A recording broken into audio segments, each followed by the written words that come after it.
quais são os meios de santificação? Quais são os itens do programa que Deus estabeleceu para honrar na vida daqueles que desejam se parecer com Cristo e naquele dia final serem apresentados como um tributo à glória de Deus, manifestando toda a transformação operada pelo poder de Deus.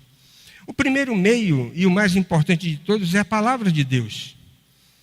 O Salmo 119, verso 105, nos ensina isso. Na Bíblia nós achamos a revelação plena da vontade de Deus. E, de forma geral, nós temos a vontade de Deus para a igreja, mas de forma específica também você vai encontrar a vontade de Deus para a sua vida no estudo que você faz, na leitura que você faz das Escrituras. Deus fala através da devoção particular, quando você separa tempo de qualidade. Preste atenção, não é o resto do seu tempo. Tempo de qualidade para você então parar tudo e orar de forma sincera e pedir: Senhor, fala comigo. Eu preciso te ouvir. E Deus fala através da sua palavra. Tanto na sua devoção particular, naquele seu momento devocional, como também no culto público, quando nós temos a oportunidade de ouvir a pregação da palavra de Deus. Mas preste atenção nisso. Muita gente não gosta de ler. E a gente faz aquela pesquisa na igreja, lamentavelmente, no final do ano, né? Quantos livros você leu? E muita gente responde: nenhum. Nenhum livro. Eu não gosto de ler. Mas a pergunta é a seguinte: se você não gosta de ler, como é que você vai superar isso se a sua obrigação é ler a Bíblia?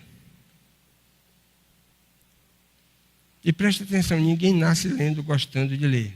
Ninguém nasce gostando de ler. Ninguém nasce um bom leitor. Leitura é treino.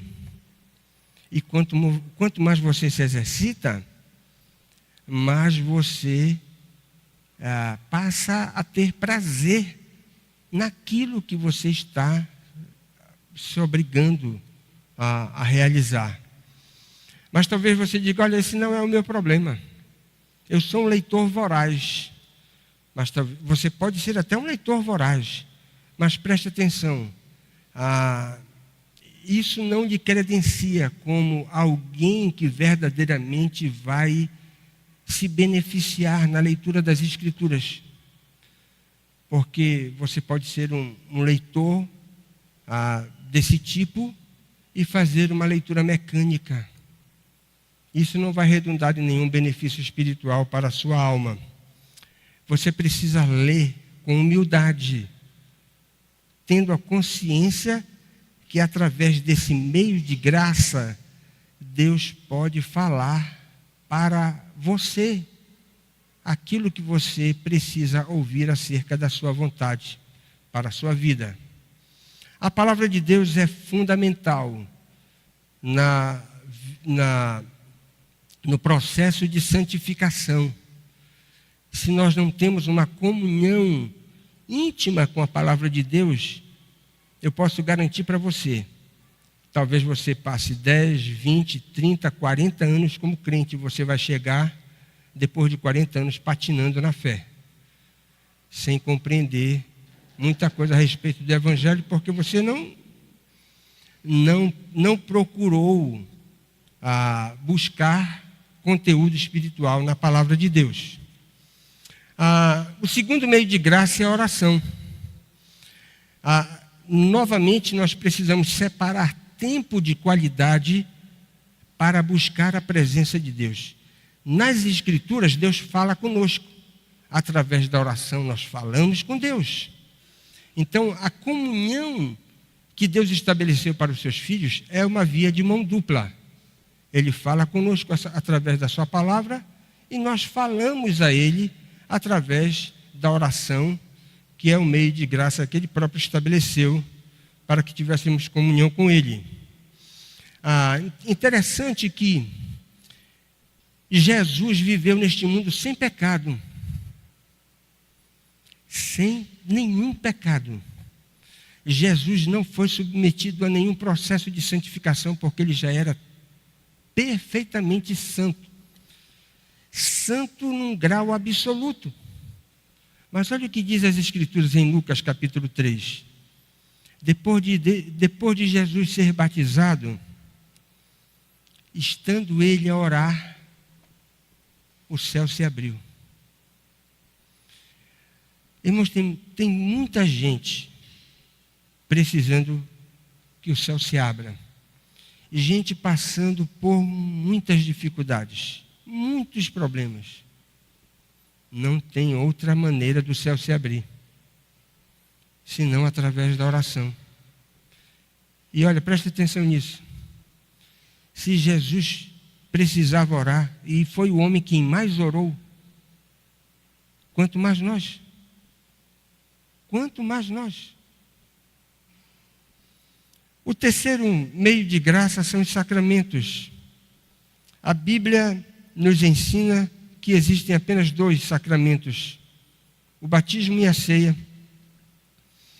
E esses sacramentos foram instituídos por Deus para que através deles nós fôssemos beneficiados de uma forma misteriosa, mas eficaz. E quando a gente pensa no batismo, eu não estou falando aqui em regeneração batismal, eu não acredito nisso. Nós estamos falando em batismo como sendo aquele sinal externo que formaliza o nosso relacionamento com o próprio corpo de Cristo. E você não pode imaginar que uma pessoa que verdadeiramente se converteu possa rejeitar o batismo. Como é que ela agora diz que algo aconteceu na sua vida, no seu coração, ela foi transformada, foi chamada das trevas para a luz, e agora ela não quer nenhuma ligação com o corpo de Cristo, que é a igreja. Isso acontece através do batismo.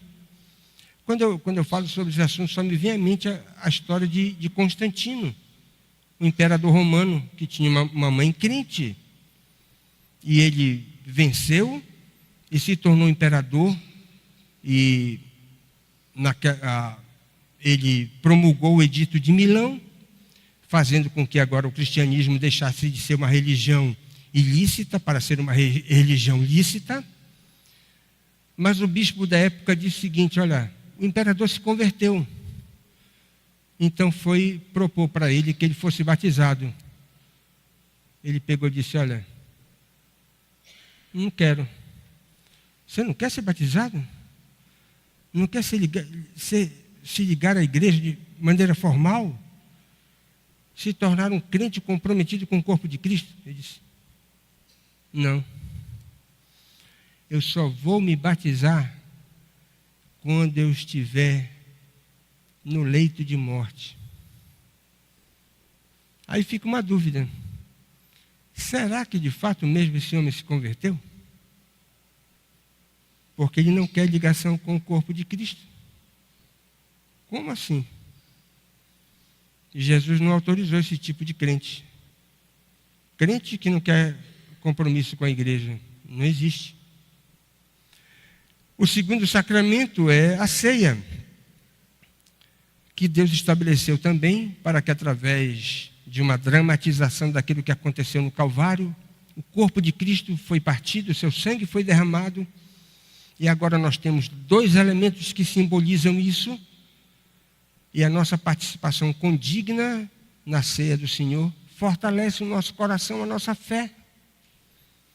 E nós devemos ansiar por participar da ceia do Senhor de forma correta, santa, digna, como a palavra de Deus nos prescreve. Mas eu não tenho interesse de participar da ceia. Como? É também alguma coisa que certamente Cristo ficaria perplexo. De alguém que diz que professa o seu nome, quer segui-lo, e não tem interesse em participar da ceia, também nós devemos ter cuidado com esse tipo de conduta. Irmãos, a comunhão dos santos, o quarto meio de graça que nos ajuda na nossa caminhada de santificação. Não existe crente sem igreja e não há a menor possibilidade de crescimento espiritual sem um envolvimento responsável com o corpo de Cristo. O Espírito que nos chama para pertencer a Cristo é o Espírito também que nos batiza no corpo de Cristo, para que através do nosso relacionamento de comunhão com aqueles que professam a mesma fé que nós, preste atenção nisso, nós tenhamos a possibilidade de dividir alegrias e tristezas com aqueles que estão na mesma caminhada que nós, rumo a Canaã celestial.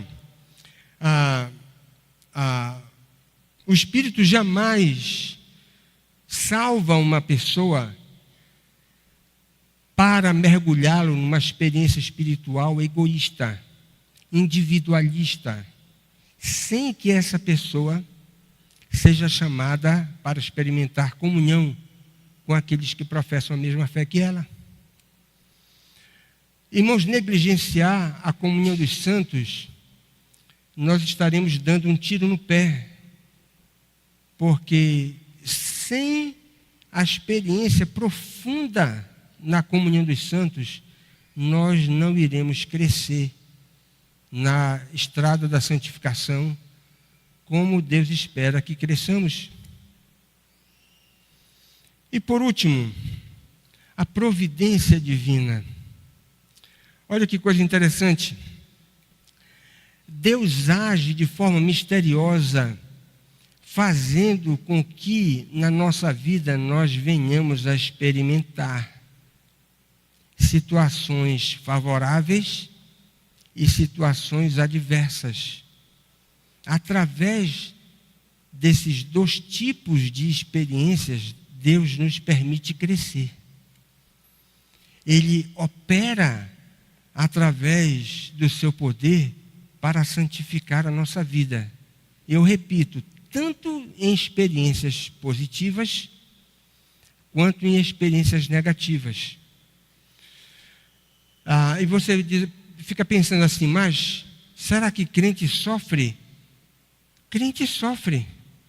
E você vai ver na história bíblica os homens mais consagrados que você tem nas Escrituras foram homens submetidos a terríveis pressões. Você vai ver Davi no Antigo Testamento, o homem segundo o coração de Deus. E você vai ver no Novo Testamento o maior intérprete da graça de Deus, que foi o apóstolo Paulo.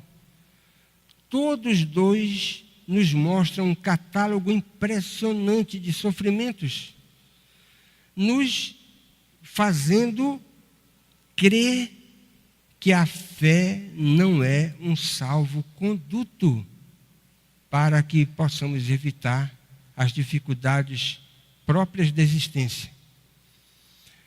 Todos aqueles que são crentes passam por dificuldades ao professarem a fé no Salvador. O salmista, no Salmo 119, verso 71, ele diz assim, olha, foi-me bom ter passado pelas tribulações, para que eu pudesse compreender os teus caminhos. Foi-me bom.